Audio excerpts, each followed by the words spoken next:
Ma 5 féle szappannak fogjuk megmérni a pH értékét pH papír segítségével. Van itt házi szappan, Görögországból való olívaszappan, illetve ipari folyékony és szilárd szappan. Most a házi szappan pH értékét fogjuk megvizsgálni. Rárakjuk a papírra, és levágunk belőle egy kicsi darabot. Visszarakjuk, és bele fogjuk rakni a kémcsőbe.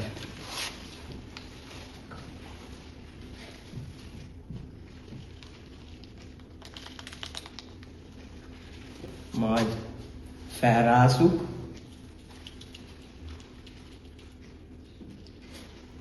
és belerakjuk a pH mérő papírt. Ezt is felrázzuk,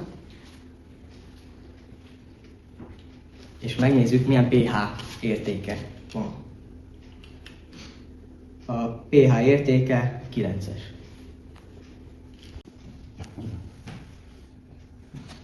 Az egyik olívaszappan értéke 8-as. Most a másik olívaszappan pH értékét mérjük.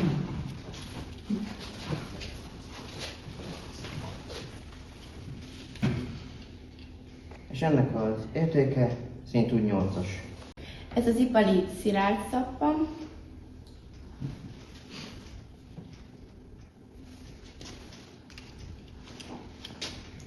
Ennek a pH értéke 9-es.